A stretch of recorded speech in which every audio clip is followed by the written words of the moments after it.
Si Jephthah. Ikalabing-isang kabanata. Si Jephthah na taga-Gilead ay isang magiting na sundalo. Si Gilead ang kanyang ama, at ang kanyang ina ay isang babaeng bayaran.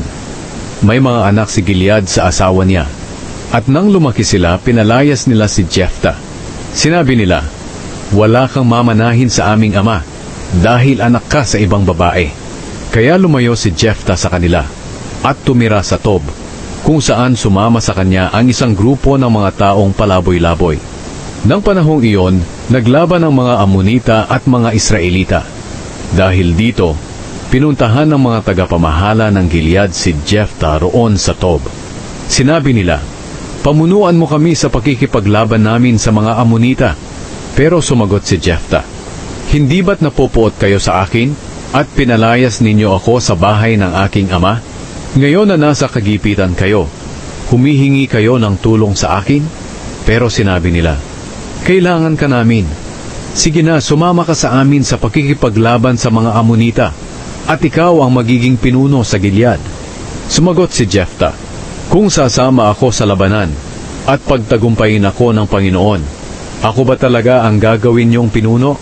Sumagot sila, "Oo, ikaw ang gagawin naming pinuno. Ang Panginoon ang saksi namin."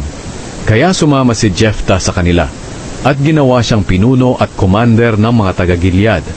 At doon sa Mizpah, sa presensya ng Panginoon, sinabi ni Jephthah ang mga pangako niya bilang pinuno. Nagsugo si Jephthah ng mga mensahero para itanong sa hari ng mga Amonita kung bakit nilulusob nila ang Israel. Ito ang sagot ng hari ng mga Amonita sa mga mensahero ni Jephthah.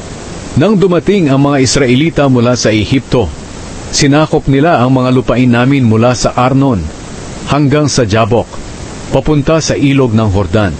Kaya ngayon, ibalik nyo ito sa amin ng maayos.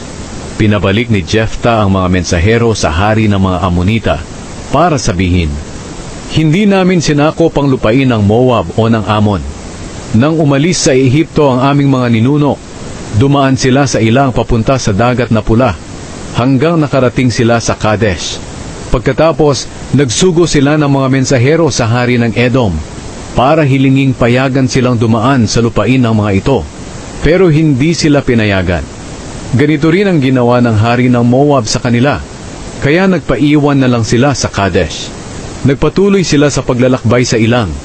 Dumaan sila paikot ng Edom at Moab hanggang nakarating sila sa silangan ng Moab sa kabila ng Arnon. Doon sila nagkampo, pero hindi sila tumawid sa Arnon dahil hangganan iyon ng Moab. Pagkatapos nagsugo sila ng mga mensahero kay Sihon, na hari ng mga Amoreo, na naghari sa Hesbon, para hilinging payagan silang dumaan sa lupain ng mga ito, para makarating sila sa lugar nila. Pero hindi nagtiwala si Sihon sa kanila. Sa halip, tinipon niya ang mga sundalo niya sa Jahash, at nilusob ang mga Israelita. Pero ipinatalo sila ng Panginoon, ang Diyos ng Israel, sa mga Israelita. Kaya sinakop ng mga Israelita ang lahat ng lupain ng mga Amoreo na nakatira sa lugar na iyon, mula sa Arnon hanggang sa Jabok, at mula sa Ilang hanggang sa ilog ng Jordan. Ang Panginoon, ang Diyos ng Israel, ang siyang nagtaboy sa mga Amoreo at nagbigay ng kanilang lupain sa mga Israelita. At ngayon, gusto nyo itong kunin? Angkinin nyo ang ibinigay sa inyo ni Chemosh na inyong Diyos, at aangkinin din namin ang ibinigay sa amin ng Panginoon naming Diyos.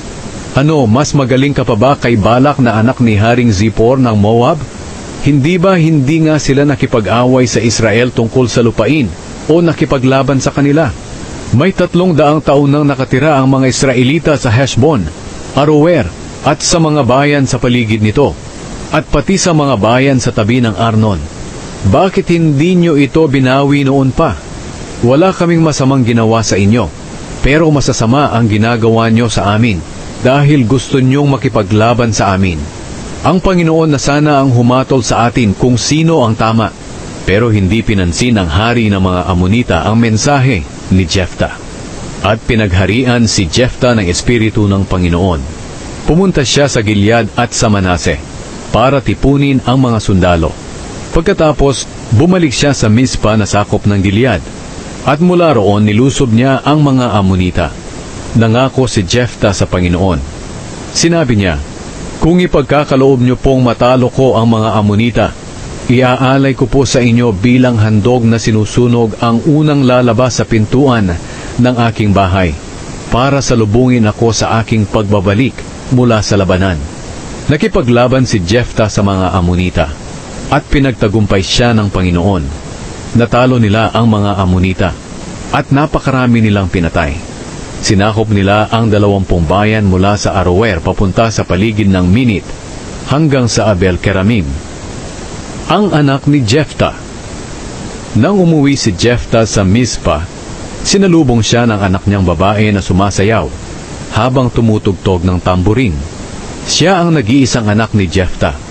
Nang makita siya ni Jephthah, pinunit niya ang kanyang damit dahil sa kalungkutan at sinabi, "Anak ko, pinalungkot mo ako dahil nangako ako sa Panginoon na ihahandog ko sa Kanya ang unang sasalubong sa akin, at hindi ko na ito mababawi."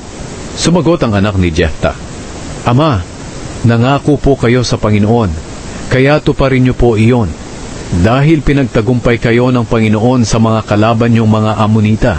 Pero may isang bagay lang akong hihilingin sa inyo. Payagan niyo po ako mag-ikot-ikot ng 2 buwan sa bundok, para makapaghinagpis kasama ng mga kaibigan ko, dahil mamamatay na ako at hindi na makakapag-asawa." Pinayagan siya ni Jephthah, kaya sa loob ng 2 buwan, nag-ikot siya sa bundok kasama ng mga kaibigan niya para maghinagpis, dahil mamamatay na siya at hindi na makakapag-asawa.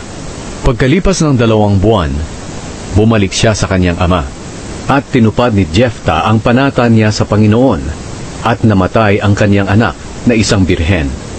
Dito nagmula ang kaugalian ng Israel na sa bawat taon, nagpabalik-balik ang mga dalaga sa bundok ng Israel at naghihinagpis sa loob ng 4 na araw bilang pag-alaala sa anak na babae ni Jephthah na taga Gilead.